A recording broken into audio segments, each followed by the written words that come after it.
Joining me right now is Democratic Congressman Anthony Brown of Maryland, the vice chairman of the House Armed Services Committee. Congressman, thank you for being here. Nice to be with you, Kate.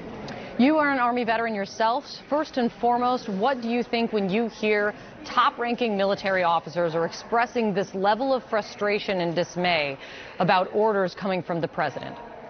Yeah, we're all frustrated, and we saw it coming. We saw it as early as December of last year when President Trump announced that he was going to withdraw 2,000 troops from Syria. Secretary Mattis, combat veteran, a highly regarded military strategist, resigned.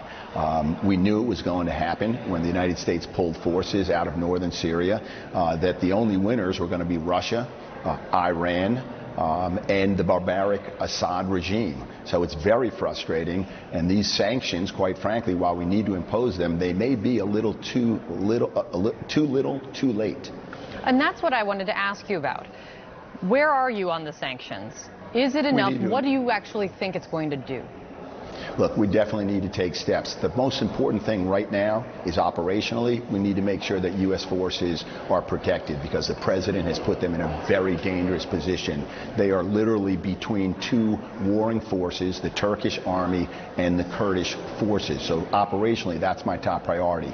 More globally, strategically, we do need to impose sanctions. We need to have sanctions against Turkish leadership. We need to have an arms embargo, and we ought to go after their energy sector. We're going to see a resolution this week on the floor that condemns the president's decision, as well as Turkey, and we're also in conversations with the Senate on a bicameral, bipartisan sanctions bill. But when things are moving as quickly as they are, resolutions with little teeth to it, I mean, they mean very little when in terms of when you're talking about the threat to U.S. personnel on the ground, the threat to allies, the Kurds. What does it mean to you that Russia is now patrolling these areas in northern Syria? I mean, does this mean now that Russia and Assad they're fully in charge? Look, it certainly strengthens Russia's position in Syria. It strengthens Assad's position. He's barbaric. There are 3 million Syrian refugees in Turkey. There are 250,000 Syrians who are now fleeing northern Syria to the south. Creates a humanitarian crisis, and this is a result of the president greenlighting Turkey's decision less than a week ago. Not only that, but it sets back the many years of our counterterrorist efforts.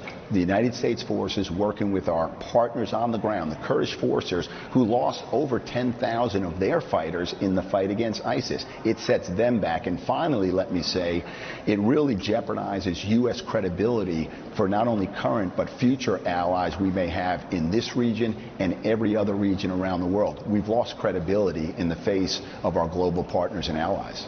And that really, honestly, folks, is no small thing.